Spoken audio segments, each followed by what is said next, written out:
So yan guys, meron tayong Jitor na dashing ng IDM.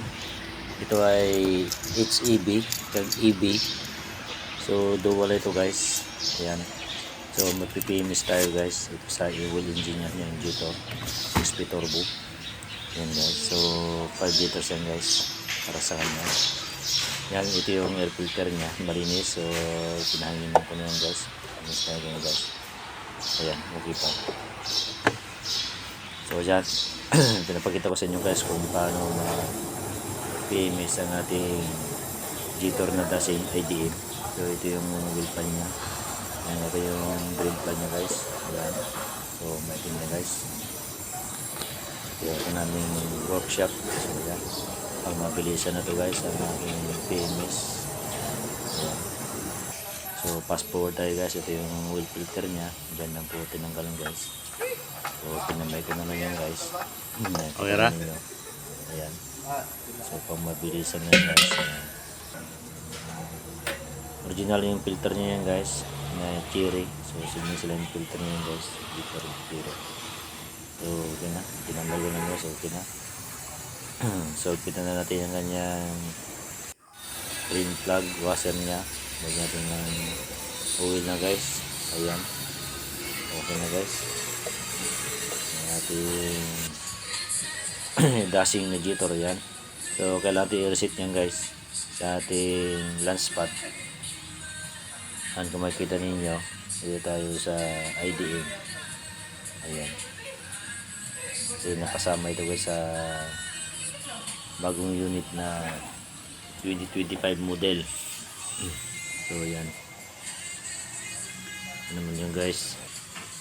Ayan, nuntayin na natin. So hindi kasi ma-manual reset to guys. Yan, so ICM tayo. Yan tayo sa special function. Yan sa reset vehicle maintenance. So dyan tayo guys. Ayan, okay yan. So yan.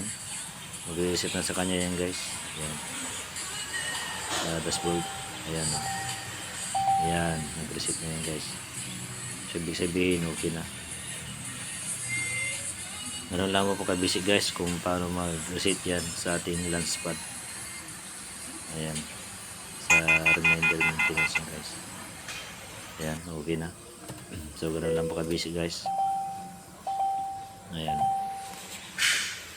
pwede ito gawin ito sa kwan guys. EB, HEB kasi touchscreen naman to guys sa ating unit.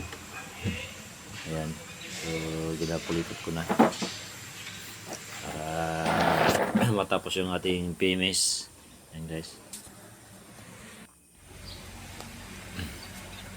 So dyan ko guys, pinapakita sa inyo kung pwede din ilagay ng HEB yan. Kaya HEB na yan guys. Oh. Yan, naka-eco. Yan, HEB. Ibig sabihin, makina yung naka-under yan guys. Ayan. Kung gusto nyo man ng EB, ilagay nyo sa EB na yan guys. So basic lang naman. So touchscreen nyo lang yan. Mandar na yan guys. Ayan. Pinamandar nyo guys. Mandar nyo para makamot yung kanya engine level sa dipstick.